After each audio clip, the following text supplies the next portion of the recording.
ಅದು ಇಡೀ ದೇಶವನ್ನೇ ಬೆಚ್ಚಿ ಬೀಳಿಸಿದ ದರೋಡೆ. ಹತ್ತಲ್ಲ ನೂರಲ್ಲ, ಬರೋಬ್ಬರಿ 400 ಕೋಟಿ ಲೂಟಿ ಆದ ಕಥೆ. ಬೆಳಗಾವಿಯ ಚೋರ್ಲಾ ಘಾಟ್ನಲ್ಲಿ ಆಗಿದ್ದರ ದರೋಡೆಗೆ ದಿನಕ್ಕೊಂದು ಟ್ವಿಸ್ಟ್. ಕರ್ನಾಟಕ, ಮಹಾರಾಷ್ಟ್ರ, ಗೋವಾ ಸರ್ಕಾರಗಳಿಗೂ ಇದೇ ತಲೆಬಿಸಿ. ಮಹಾರಾಷ್ಟ್ರ ಲೋಕಲ್ ಬಾಡಿ ಎಲೆಕ್ಷನ್ಗೂ ಕನೆಕ್ಟ್ ಆಗ್ತಿದೆ ಆ ಲಿಂಕ್. ಇದು ಪಂಚಾಯಿತಿಯ ಮೊದಲ ಸ್ಟೋರಿ. 400 ಕೋಟಿ ಯಾರದ್ದು?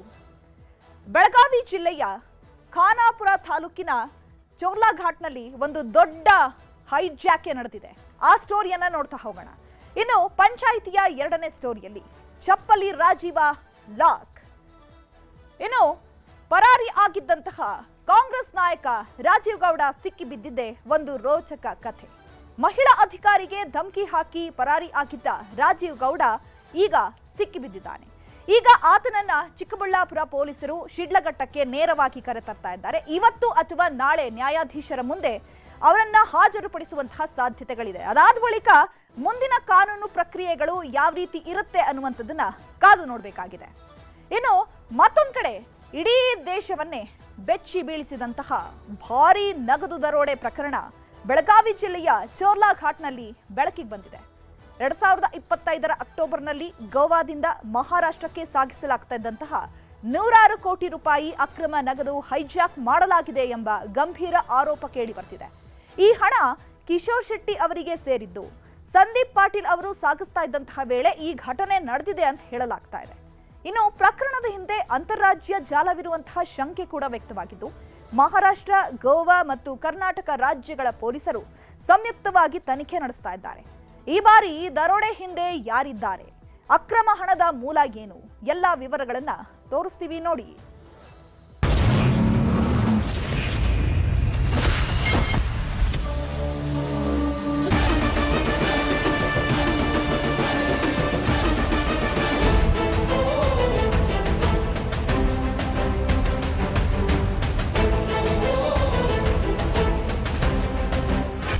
ದೇಶದಲ್ಲಿ ನಿನ್ನೆಯಿಂದ ದೊಡ್ಡ ಸಂಚಲನ, ಅಚ್ಚರಿ ಸೃಷ್ಟಿಸಿರೋ ಏಕೈಕ ಸುದ್ದಿ ಅಂದ್ರೆ ಚೋರ್ಲಾ ಘಾಟ್ನಲ್ಲಿ ನಡೆದಿರುವ 4 ಶತಕೋಟಿ ರೂಪಾಯಿಯ ರಾಬರಿ. ಟ್ರಕ್ನಲ್ಲಿ 400 ಕೋಟಿ ಹಣ ಸಾಗಿಸುತ್ತಿದ್ದಾಗ ಬಾಲಿವುಡ್, ಹಾಲಿವುಡ್ ಸಿನಿಮಾಗಳನ್ನು ಮೀರಿಸೋ ರೀತಿಯಲ್ಲಿ ರಿಯಲ್ ಆಗಿ ರಾಬರಿ ಮಾಡಲಾಗಿದೆ. ಮಹಾರಾಷ್ಟ್ರದಿಂದ 400 ಕೋಟಿ ರೂಪಾಯಿ ಗರಿಗರಿ ನೋಟುಗಳನ್ನ ಹೊತ್ತು ಬರ್ತಿದ್ದ ಟ್ರಕ್ಕನ್ನೇ ಹೈಜಾಕ್ ಮಾಡಿ ಅದರಲ್ಲಿಂದ ಹಣವನ್ನ ಅಕ್ಕಿ ಮೂಟೆ ತುಂಬಿಕೊಂಡು ಹೋದಂಗೆ ಹೊತ್ಕೊಂಡು ಹೋಗಿದ್ದಾರೆ. ಅಸಲಿ ವಿಷಯ ಏನಂದ್ರೆ, ಹೋಗಿರೋದು 400 ಕೋಟಿ ರೂಪಾಯಿ ಅಲ್ಲ, ಬರೋಬ್ಬರಿ 10 ಶತಕೋಟಿ, ಅಂದ್ರೆ 1,000 ಕೋಟಿ ರೂಪಾಯಿ. 1000 ಕೋಟಿ ರಾಬರಿ ಕೇಸ್ನಲ್ಲಿ ಉದ್ಯಮಿಗಳು, ರಾಜಕಾರಣಿಗಳು, ಪೊಲೀಸರ ಜೊತೆಗೆ ತಿರುಪತಿ ತಿಮ್ಮಪ್ಪನ ಸನ್ನಿಧಿಗೂ ಲಿಂಕ್ ಸಿಕ್ಕಿದೆ. आज एका मोठ्या रॉबरीचा खुलासा करतोय. कर्नाटकमध्ये चोरला घाटामध्ये 400 करोडची झालेली एक मोठी रॉबरी. 16 ऑक्टोबर रोजी चोरला घाटामध्ये रात्रीच्या वेळेस 2 कंटेनरमध्ये 400 करोड रुपये जे गोव्यातून कर्नाटक मार्गे बालाजी ट्रस्टला जात असताना चोरला घाटात रात्रीच्या वेळेस लुटले गेले. 400 ಕೋಟಿ ಅಲ್ಲ, 1,000 ಕೋಟಿ ಹಣವನ್ನ ಕರ್ನಾಟಕದ ಗಡಿಯಲ್ಲಿ ರಾಬರಿ ಮಾಡಿದ್ದಾರೆ. ಹೀಗಂತ ಹೇಳ್ತಿರೋ ಈತನ ಹೆಸರು ಸಂದೀಪ್ ಪಾಟೀಲ್. ಇಲ್ಲಿವರೆಗೆ ಸಿಕ್ಕಿರೋ ಮಾಹಿತಿ ಪ್ರಕಾರ ಈ ಸಂದೀಪ್ ಪಾಟೀಲ್ ಕಪ್ಪು ಹಣವನ್ನ ಬಿಳಿ ಹಣವನ್ನಾಗಿ ಮಾಡ್ತಿದ್ದ ಒಬ್ಬ ಮಧ್ಯವರ್ತಿ. ರಾಜಕಾರಣಿಗಳು, ಉದ್ಯಮಿಗಳು ಮುಚ್ಚಿಟ್ಟು ಬಚ್ಚಿಟ್ಟ ಹಣವನ್ನ ಅವರು ಹೇಳಿದ ಕಡೆಗೆ ಸಾಗಿಸೋಕೆ ಈತನೇ ಮಾಸ್ಟರ್ ಮೈಂಡ್. ರಾಜಕಾರಣಿಗಳು, ಉದ್ಯಮಿಗಳ ಬ್ಲ್ಯಾಕ್ ಮನಿ ಶಿಫ್ಟಿಂಗ್ನಲ್ಲಿ ಈತನಿಗೂ ಒಂದು ಪಾಲಿತ್ತು. ಹೀಗಾಗಿ ದರೋಡೆಯಾದ 1,000 ಕೋಟಿ ಹಣದಲ್ಲಿ ಈತನ ಶೇರಿಂಗ್ ಹಣವೂ ಹೋಗಿತ್ತು. ನನ್ನ ಹಣ ಹೋದ್ರೂ ಪರವಾಗಿಲ್ಲ ಅಂತ 1,000 ಕೋಟಿ ಹವಾಲಾ ಹಣದಲ್ಲಿ ಯಾರೆಲ್ಲ ಭಾಗಿ ಅನ್ನೋ ಗುಟ್ಟನ್ನ ಈತನೇ ಹೊರಹಾಕಿದ್ದಾನೆ. ಕಿಶೋರ್ ಸೇಠ್ ರಿಯಲ್ ಎಸ್ಟೇಟ್ ಉದ್ಯಮಿ, ವಿರಾಟ್ ಗಾಂಧಿ ಹವಾಲಾ ಏಜೆಂಟ್, ಜಯೇಶ್ ಉದ್ಯಮಿ ಕಿಶೋರ್ ಸ್ನೇಹಿತ, ಗುಜರಾತ್ ರಾಜ್ಯದ ಪ್ರಭಾವಿ ರಾಜಕಾರಣಿ. ಸಂದೀಪ್ ಹೇಳೋ ಪ್ರಕಾರ ಟ್ರಕ್ನಿಂದ ರಾಬರಿ ಆಗಿರೋ ಹಣದಲ್ಲಿ ಗುಜರಾತ್ನ ಪ್ರಖ್ಯಾತ ರಾಜಕಾರಣಿಯದ್ದೇ ಸಿಂಹಪಾಲು ಇತ್ತಂತೆ. ಇದಕ್ಕೆ ಸಾಕ್ಷಿ ಅನ್ನೋ ಹಾಗೆ ಕಿಶೋರ್ ಮತ್ತು ಜಯೇಶ್ ಮಾತಾಡಿರೋ ಆಡಿಯೋ. 1-2 दिवसात आता निपटारा होईल त्याचा. चालेल सर. 1-2 दिवसात ते निपटारा झाला. आणि हे असं आहे की त्याला मी बोललो, विचारा त्याला की हे मटेरियल गेला कुठे आणि हे कोणी. ते त्याचं म्हणणं असं होता की त्यांनी अर्जितच्या सांगण्यावरनं गेम केली. कर्नाटकच्या पोलीसवाले पण होते, त्यातनं मटेरियल कुठे गुम झाला. हा आता तो जे काय त्याच्या, कारण तो त्याच्या अंडरमध्ये आहे, तो विराट पण तो त्याच्याशी मस्ती करू शकत नाही. तो ಗುಜರಾತ್ ರಾಜಕಾರಣಿಯ ಹೆಸರು ಥಳಕು ಹಾಕ್ಕೊಳ್ತಿದ್ದಂತೆ ಇಡೀ ಪ್ರಕರಣ ರಾಜಕೀಯ ತಿರುವು ಪಡೆದಿದೆ. ಇಷ್ಟು ದೊಡ್ಡ ಹಣ ಮಹಾರಾಷ್ಟ್ರದ ಕಾಂಗ್ರೆಸ್ ನಾಯಕರಿಗೆ ಸೇರಿದ್ದು ಅಂತ ಬಿಜೆಪಿಯವರು, ಮಹಾರಾಷ್ಟ್ರದಲ್ಲಿ ಬಿಜೆಪಿ ಆಡಳಿತ ಇರೋದು, ಹಾಗಾಗಿ ಬಿಜೆಪಿಯವರಿಗೆ ಸೇರಿದ್ದು ಹಣ ಅಂತ ಕಾಂಗ್ರೆಸ್ನವರು ಆರೋಪ ಮಾಡುತ್ತಿದ್ದಾರೆ. ಇದು ಗುಜರಾತ್ ಲಿಂಕ್ ಇದೆ, ಮಹಾರಾಷ್ಟ್ರ ಲಿಂಕ್ ಇದೆ, ಗೋವಾ ಲಿಂಕ್ ಇದೆ. ಮೂರರಲ್ಲೂ ಕೂಡ ಯಾರ ಸರ್ಕಾರ ಇರೋದು? ಗುಜರಾತ್ನಲ್ಲಿ ಬಿಜೆಪಿ ಸರ್ಕಾರ 25 ವರ್ಷದಿಂದ ಇದೆ. ಕಳೆದ 10-15 ವರ್ಷದಿಂದ ಮಹಾರಾಷ್ಟ್ರದಲ್ಲೇ ಅವ್ರ ಸರ್ಕಾರ ಇದೆ. ಗೋವಾನಲ್ಲಿ ಕೂಡ ಅದೇ ಪರಿಸ್ಥಿತಿ. ಈಗ ಇವೆಲ್ಲನೂ ಕೂಡ ಹೇಗೆ ಸರ್ಕಾರದ ಕೆಳಗಡೆ ನಡೀತಾ ಇದೆ, ಅದು ಯಾರ್ದಿದೆ ಅಂತ ತನಿಖೆ ಆಗಲಿ. ಕಾಂಗ್ರೆಸ್ ಇದ್ದರೆ ಕಾಂಗ್ರೆಸ್ಸು, ಬಿ ಜೆ ಪಿ ಇದ್ದರೆ B J P, NCP, Shivsena ಯಾರ್ದಿದ್ರೆ that is let it come out to investigation. But ಈ ಸರ್ಕಾರಗಳು ಮಾಡ್ತಾ ಇರೋದೇನು? BJP ಸರ್ಕಾರಗಳಲ್ಲಿ ಎಲ್ಲ ಚುನಾವಣೆಗಳಿಗೂ ಕಾಂಗ್ರೆಸ್ಸು ಕರ್ನಾಟಕದಿಂದಲೇ ಹಣ ಕಳಿಸೋದೀಗ.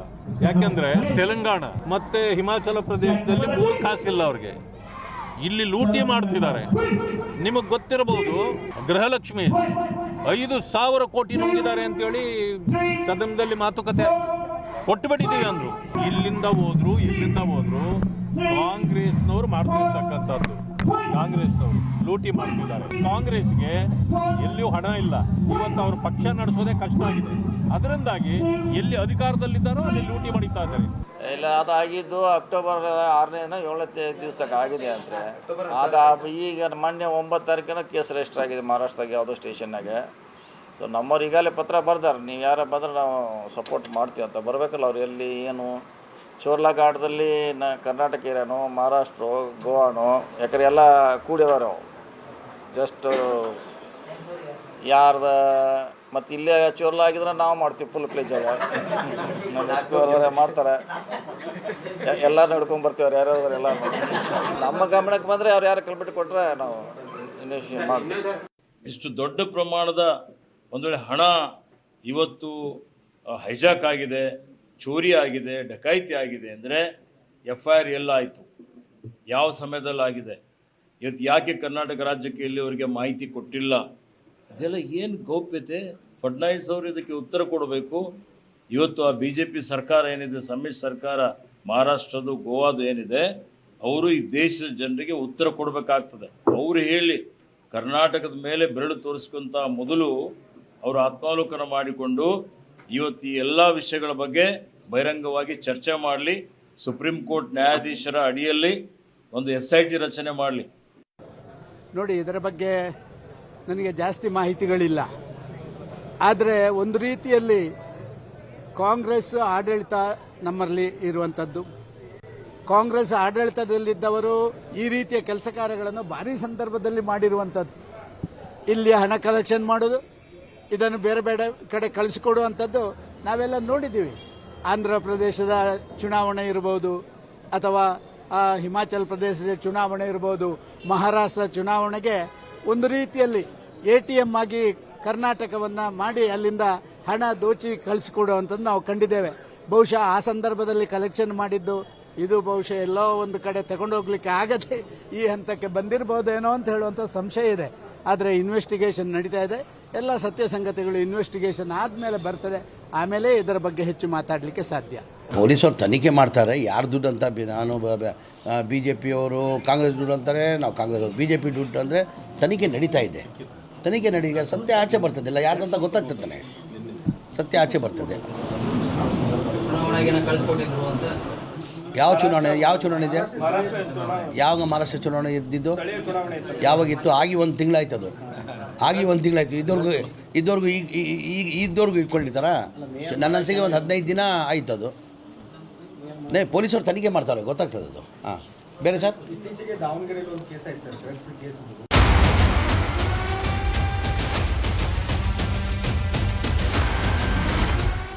ರಾಜಕೀಯ ಏನಾದ್ರೂ ಇರಲಿ, 400 ಕೋಟಿನೋ 1000 ಕೋಟಿನೋ ಅನ್ನೋದನ್ನ ಪೊಲೀಸರೇ ತನಿಖೆ ನಡೆಸಿ ಸ್ಪಷ್ಟಪಡಿಸಬೇಕು. ಯಾವ ಪಕ್ಷದವರಿಗೆ ಸೇರಿದ್ದು, ಯಾವ ರಾಜಕಾರಣಿಗೆ ಸೇರಿದ್ದ ಹಣ ಅನ್ನೋದು ಗೊತ್ತಾಗಬೇಕು. ನಿಜ, ಕಾಂಗ್ರೆಸ್ ಸೇರಿದಂತೆ ಪ್ರತಿಪಕ್ಷದವರೆಲ್ಲ ಸಿಬಿಐಗೆ ಕೊಡಿ, ಸುಪ್ರೀಂ ಕೋರ್ಟ್ ಹಾಲಿ ನ್ಯಾಯಮೂರ್ತಿಗಳ ಸಮಿತಿಯಲ್ಲಿ ತನಿಖೆ ಆಗಲಿ ಅಂತಿದ್ದಾರೆ. ಆದರೆ ಮಹಾರಾಷ್ಟ್ರ ಸಿಎಂ ದೇವೇಂದ್ರ ಫಡ್ನವೀಸ್ ಎಸ್ಐಟಿ ರಚನೆ ಮಾಡಿ ತನಿಖೆಗೆ ಸೂಚಿಸಿದ್ದಾರೆ. ಮಹಾರಾಷ್ಟ್ರ ಎಸ್ಐಟಿ ಪೊಲೀಸರು 6 ಜನರನ್ನ ಬಂಧಿಸಿ 1000 ಕೋಟಿ ರಹಸ್ಯದ ಬಗ್ಗೆ ವಿಚಾರಣೆ ಮಾಡುತ್ತಿದ್ದಾರೆ. ತನಿಖೆಯಲ್ಲಿ ಒಂದಷ್ಟು ಸ್ಫೋಟಕ ಅಂಶಗಳೂ ಸಿಕ್ಕಿವೆ. ಟ್ರಕ್ನಲ್ಲಿ ಸಾಗಿಸ್ತಾ ಇದ್ದಿದ್ದು 2000 ಮುಖಬೆಲೆ ನೋಟುಗಳು. ಮಹಾರಾಷ್ಟ್ರದಿಂದ ಗೋವಾ ಕರ್ನಾಟಕ ಮಾರ್ಗದಲ್ಲಿ ಸಾಗಾಟ ಮಾಡ್ತಿದ್ರು. ಟ್ರಕ್ಗೆ GPS ಅಳವಡಿಸಿ ಎಲ್ಲೆಲ್ಲಿ ಹೋಗ್ತಿದ್ದ ಅಂತ ಪರಿಶೀಲನೆನೂ ಮಾಡ್ತಿದ್ರಂತೆ. ಆದ್ರೆ ಬೆಳಗಾವಿಯ ಚೋರ್ಲಾ ಘಾಟ್ ಬಳಿ ಸಿಗ್ನಲ್ ಸಿಗದಿದ್ದಾಗ ಹಣವಿದ್ದ ಟ್ರಕ್ ಹೈಜಾಕ್ ಆಗಿದೆ. 2025 ಅಕ್ಟೋಬರ್ನಲ್ಲಿ ಟ್ರಕ್ ಹೈಜಾಕ್ ಮಾಡಿ ಹಣ ಲೂಟಿ ಮಾಡಿದ್ದು. ಹೈಜಾಕ್ ಟ್ರಕ್ನಲ್ಲಿದ್ದ ಹಣ ತಿರುಪತಿಯಲ್ಲಿ ಬೇರೆ ಕಡೆಗೆ ಶಿಫ್ಟ್ ಮಾಡಲಾಗಿದೆ. ಕೃತ್ಯದಲ್ಲಿ ಸಂದೀಪ್ ಪಾತ್ರವಿದೆ ಅಂತ ಕಿಶೋರ್ ಶೇಟ್ ಆರೋಪ ಮಾಡಿ ಸಂದೀಪ್ನನ್ನ ಅಪಹರಿಸಿ ಟಾರ್ಚರ್ ಕೊಟ್ಟು ಪ್ರಶ್ನಿಸಿದ್ರು ಅನ್ನೋದು ಗೊತ್ತಾಗಿದೆ. ಇನ್ನು ಟ್ರಕ್ನಲ್ಲಿ ಹಣ ಸಾಗಿಸ್ತಿದ್ದ ಹವಾಲಾ ಏಜೆಂಟ್ ವಿರಾಟ್ ಹುಡುಗರು ಕೂಡ ನಾಪತ್ತೆಯಾಗಿದ್ದು ಹುಡುಕಾಟ ನಡೆಯುತ್ತಿದೆ. ಮಹಾರಾಷ್ಟ್ರ ಎಸ್ಐಟಿ ಪೊಲೀಸರು 1000 ಕೋಟಿ ರಹಸ್ಯವನ್ನ ಬೆನ್ನತ್ತಿದ್ದಾರೆ ನಿಜ. ಆದ್ರೆ ಇದು ದೇಶದ ಅರ್ಥವ್ಯವಸ್ಥೆಯನ್ನೇ ಬುಡಮೇಲು ಮಾಡಿರೋ ಪ್ರಕರಣ. ಯಾಕಂದ್ರೆ ಭಾರತದಲ್ಲಿ 2000 ಮುಖಬೆಲೆಯ ನೋಟುಗಳ ಚಲಾವಣೆಯನ್ನೇ RBI ರದ್ದು ಮಾಡಿ ಹತ್ರತ್ರ 3 ವರ್ಷವಾಗಿದೆ. ಮೇ 2023ರಲ್ಲೇ RBI 2000 ನೋಟು ಚಲಾವಣೆಯನ್ನ ನಿಲ್ಲಿಸಿದೆ. ಸೆಪ್ಟೆಂಬರ್ 2025ರವರೆಗೆ 98% 2000 ಮುಖಬೆಲೆಯ ಪಿಂಕ್ ನೋಟುಗಳು ವಾಪಸ್ಸಾಗಿದೆ. RBI ಪ್ರಕಾರ ಈಗಲೂ 5884 ಕೋಟಿ ಮೌಲ್ಯದ 2000 ನೋಟುಗಳು ವಾಪಸ್ಸಾಗಿಲ್ಲ. ಈಗಲೂ 2000 ಮುಖಬೆಲೆಯ ನೋಟುಗಳನ್ನು ಎಕ್ಸ್ಚೇಂಜ್ ಮಾಡಲು RBI ನಿಯಮಗಳ ಪ್ರಕಾರ ಅವಕಾಶವಿದೆ. ಆದರೆ 2000 ನೋಟುಗಳಿಗೆ ಸೂಕ್ತ ದಾಖಲೆಗಳನ್ನು ಸಲ್ಲಿಸಬೇಕು. ಹೀಗಿದ್ರೂ 1000 ಕೋಟಿಯಷ್ಟು ಪಿಂಕ್ ನೋಟುಗಳನ್ನು ಹವಾಲಾ ಮೂಲಕ ಎಕ್ಸ್ಚೇಂಜ್ಗೆ ಆರೋಪಿಗಳು ಕೈ ಹಾಕಿದ್ದ ಅನುಮಾನ ದಟ್ಟವಾಗಿದೆ. ರಾಜಕಾರಣಿಗಳು, ಉದ್ಯಮಿಗಳು, ಅಧಿಕಾರಿಗಳು ಭಾಗಿಯಾಗಿರೋ ಸಾಧ್ಯತೆಗಳಿದ್ದು ಪ್ರಕರಣಕ್ಕೆ IT, ED, CBI ಎಂಟ್ರಿ ಆಗುವ ಸಾಧ್ಯತೆ ಇದೆ. 1000 ಕೋಟಿನೋ 400 ಕೋಟಿನೋ ಗೊತ್ತಿಲ್ಲ. ಆದರೆ ಅಕ್ಟೋಬರ್ 2025ರಲ್ಲಿ ನಡೆದ ಪ್ರಕರಣ ಈಗ ಹೊರಗೆ ಬಂದಿದ್ಯಾಕೆ? ಗುಜರಾತ್ನ ರಾಜಕಾರಣಿ ಯಾರು? ಇಷ್ಟು ಹಣವನ್ನ ಯಾಕೆ ಎಕ್ಸ್ಚೇಂಜ್ ಮಾಡುತ್ತಿದ್ದರು? ತಿರುಪತಿಯಲ್ಲಿ ಹಳೆ ನೋಟುಗಳಿಗೆ ಬದಲಾಗಿ ಯಾರು ನೋಟು ಕೊಡುತ್ತಾರೆ? ಇದು ಬರೀ 4 ಜನರ ನಡುವಿನ ವ್ಯವಹಾರನ? ದೊಡ್ಡ ಜಾಲವೇ ಇದೆಯಾ? ಅಥವಾ ವೈಯಕ್ತಿಕ ದ್ವೇಷಕ್ಕಾಗಿ ಕಥೆ ಕಟ್ಟಿದ್ರಾ ಅನ್ನೋ ಸತ್ಯ ಈಗ ಬಯಲಾಗಬೇಕಿದೆ. Bureau report, news 18. ಇನ್ನು ಒಟ್ಟಾರೆಯಾಗಿ ಈ 400 ಕೋಟಿ ಯಾರಿಗೆ ಸೇರಿದ್ದು?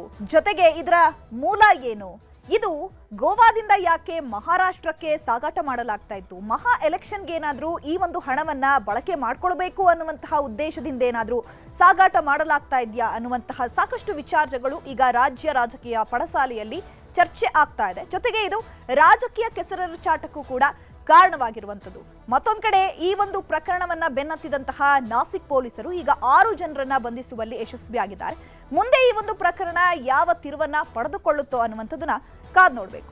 ಇನ್ನು ಪಂಚಾಯಿತಿಯ 2ನೇ ಸ್ಟೋರಿಯಲ್ಲಿ ಚಪ್ಪಲಿ ರಾಜೀವ ಕಡೆಗೂ ಕೂಡ ಲಾಕ್ ಆಗಿದ್ದಾನೆ. ಈತ 13 ದಿನಗಳಿಂದ ಕೂಡ ಅಬ್ಸ್ಕಾಂಡಿಂಗ್ ಇದ್ದ, ತಲೆಮರೆಸ್ಕೊಂಡು ಓಡಾಡ್ತಾ ಇದ್ದ. ಕೇವಲ ಬ್ಯಾನರ್ ವಿಚಾರವಾಗಿ ಶಿಡ್ಲಘಟ್ಟ ಪೌರಾಯುಕ್ತೆಗೆ ಧಮಕಿಯನ್ನ ಹಾಕಿರ್ತಾನೆ ಫೋನಿನ ಮುಖಾಂತರ.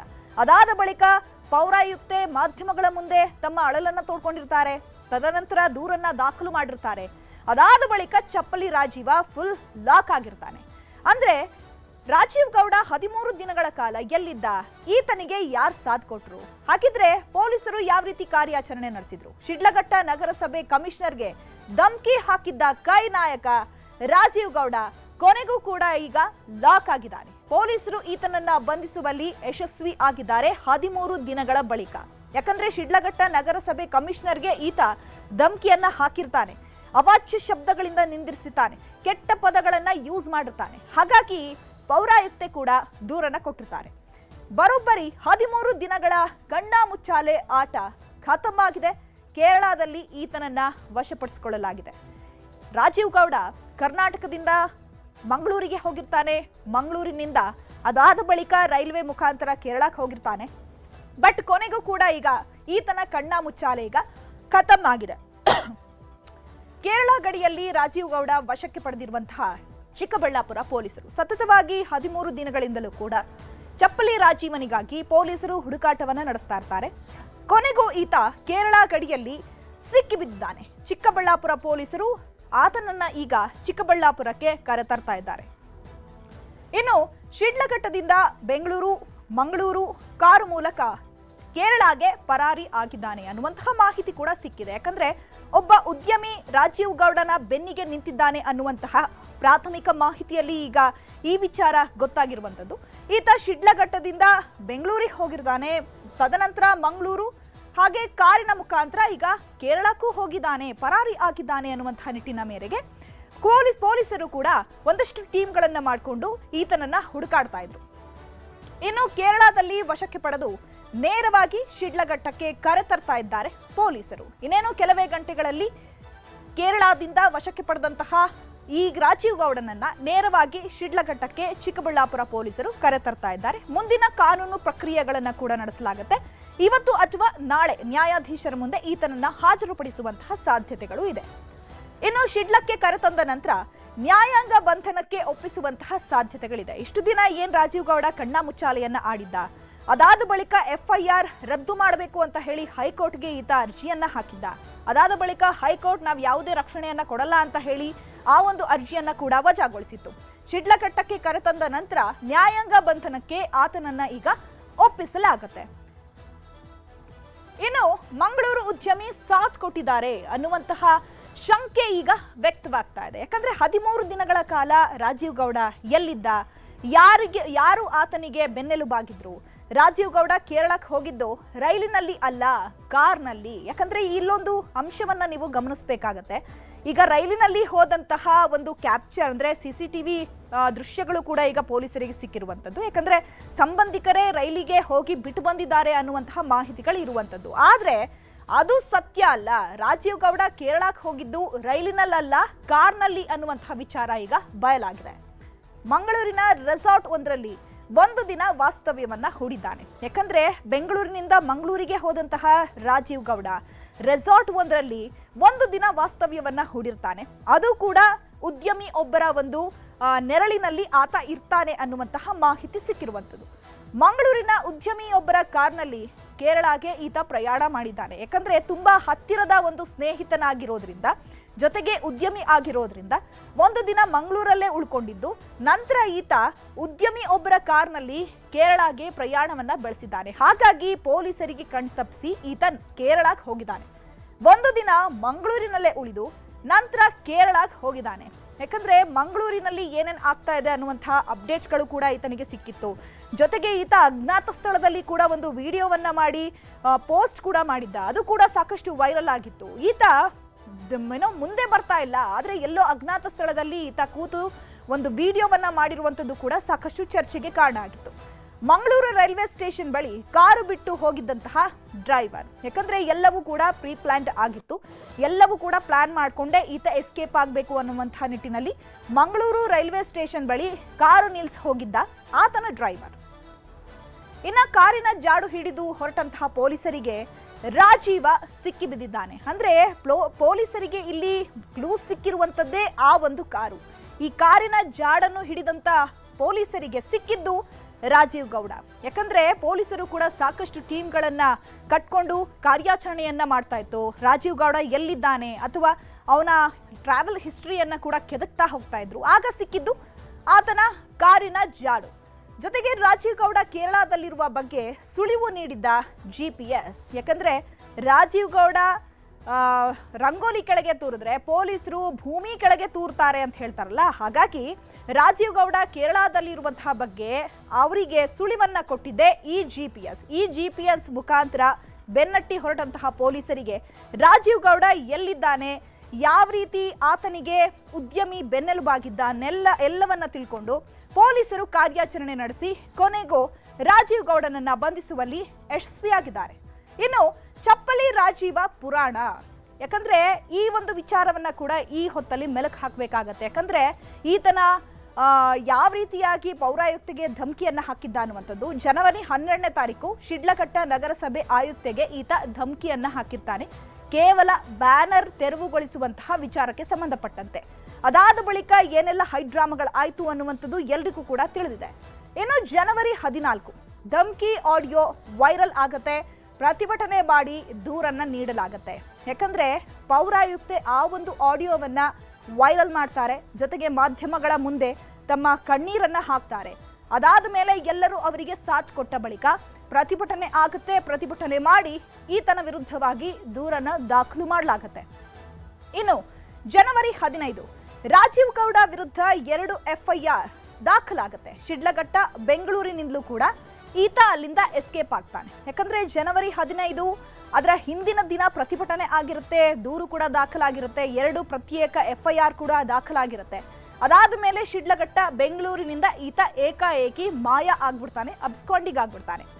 ಇನ್ನು ಜನವರಿ 17 ನಿರೀಕ್ಷಣಾ ಜಾಮೀನಿಗೆ ಚಿಂತಾಮಣಿ ಕೋರ್ಟ್ಗೆ ಅರ್ಜಿಯನ್ನ ಈತ ಹಾಕ್ತಾನೆ. ಯಾಕಂದ್ರೆ ಈತನನ್ನ ಅರೆಸ್ಟ್ ಮಾಡುವಂತಹ ನಿಟ್ಟಿನಲ್ಲಿ ಪೊಲೀಸರು ಎಲ್ಲ ಸಿದ್ಧತೆಗಳನ್ನ ಮಾಡ್ಕೊಂಡಿರ್ತಾರೆ. ಆದ್ರೆ ಈತನಿಗೆ ಗೊತ್ತಾಗುತ್ತೆ ನಾನು ಬಂಧನ ಆಗೇ ಆಗ್ತೀನಿ ಅನ್ನುವಂತಹ ನಿಟ್ಟಿನಲ್ಲಿ. ಸೊ ಹಾಗಾಗಿ ನಿರೀಕ್ಷಣಾ ಜಾಮೀನಿಗೆ ಚಿಂತಾಮಣಿ ಕೋರ್ಟ್ಗೆ ಈತ ಅರ್ಜಿಯನ್ನ ಹಾಕ್ತಾನೆ. ಇನ್ನು ಜನವರಿ 18 FIR ರದ್ದು ಕೋರಿ ಹೈಕೋರ್ಟ್ಗೆ ಈತ ಅರ್ಜಿಯನ್ನ ಹಾಕ್ತಾನೆ. ಇನ್ನು ಜನವರಿ 22ನೇ ತಾರೀಕು FIR ರದ್ದು ಕೋರಿ ಸಲ್ಲಿಸಿದಂತಹ ಅರ್ಜಿ ಕೂಡ ಹೈಕೋರ್ಟ್ನಲ್ಲಿ ವಜಾ ಆಗಿದೆ. ಯಾಕಂದ್ರೆ ಹೈಕೋರ್ಟ್ ಕೂಡ ಇಲ್ಲಿ ಸ್ಪಷ್ಟವಾಗಿ ಹೇಳುತ್ತೆ, ನಾವು ಯಾರನ್ನ ಕೂಡ ರಕ್ಷಣೆ ಮಾಡೋದಿಲ್ಲ, ಸೊ ಹಾಗಾಗಿ ನೀವು ಈ ಅರ್ಜಿಯನ್ನ ನಾವು ನೇರವಾಗಿ ತಿರಸ್ಕರಿಸ್ತೀವಿ ಅಂತ ಹೇಳಿ ಹೈಕೋರ್ಟ್ ಇದನ್ನ ತಿರಸ್ಕರಿಸಿರುತ್ತೆ. ಜನವರಿ 23ನೇ ತಾರೀಕು ಕಾಂಗ್ರೆಸ್ನಿಂದ ರಾಜೀವ್ ಗೌಡ ಅಮಾನತಾಗುತ್ತೆ. ಯಾಕಂದ್ರೆ ಸಾಕಷ್ಟು ವಿಪಕ್ಷಗಳು ಕೂಡ ಹೇಳ್ತಾ ಇರುವಂತದ್ದು ಇಷ್ಟೆಲ್ಲ ಆದ್ರೂ ಕೂಡ ನೀವು ಕಾಂಗ್ರೆಸ್ ಮುಖಂಡರನ್ನ ಯಾಕೆ ನಿಮ್ಮ ಪಕ್ಷದಲ್ಲಿ ಇಡ್ತೀರಾ ಅಂತ ಹೇಳಿ. ಸೊ ಕಾಂಗ್ರೆಸ್ ಡ್ಯಾಮೇಜ್ ಕಂಟ್ರೋಲ್ ಮಾಡೋದಕ್ಕಾಗಿ ಈತನನ್ನ ಕಾಂಗ್ರೆಸ್ನಿಂದ ವಜಾ ಮಾಡುತ್ತೆ, ಅಮಾನತು ಮಾಡುತ್ತೆ. ಜನವರಿ 24 ನಿರೀಕ್ಷಣಾ ಜಾಮೀನು ಅರ್ಜಿ ಚಿಂತಾಮಣಿ ಕೋರ್ಟ್ನಲ್ಲಿ ವಜಾ ಆಗುತ್ತೆ. ಯಾಕಂದ್ರೆ ಈತ ನಿರೀಕ್ಷಣಾ ಜಾಮೀನನ್ನ ಕೋರಿ ಕೂಡ ಚಿಂತಾಮಣಿ ಕೋರ್ಟ್ನಲ್ಲಿ ಅರ್ಜಿಯನ್ನ ಹಾಕಿರ್ತಾನೆ, ಅದು ಕೂಡ ವಜಾ ಆಗಿರುತ್ತೆ. ಜನವರಿ 26ನೇ ತಾರೀಕು ಚಪ್ಪಲಿ ರಾಜೀವ ಕೇರಳದಲ್ಲಿ ಲಾಕ್ ಆಗಿದ್ದಾನೆ. ಯಾಕಂದ್ರೆ ಬರೋಬ್ಬರಿ 13 ದಿನಗಳ ಬಳಿಕ ಈತ ಜನವರಿ 26 ಅಂತಂದ್ರೆ ಇವತ್ತು ಚಪ್ಪಲಿ ರಾಜೀವ ಕೇರಳದಲ್ಲಿ ಲಾಕ್ ಆಗಿದ್ದಾನೆ. ಚಿಕ್ಕಬಳ್ಳಾಪುರ ಪೊಲೀಸರು ಆತನನ್ನ ಶಿಡ್ಲಘಟ್ಟಕ್ಕೆ ಕರೆತಂದು ನ್ಯಾಯಾಧೀಶರ ಮುಂದೆಗೆ ಹಾಜರುಪಡಿಸಲಾಗುತ್ತೆ.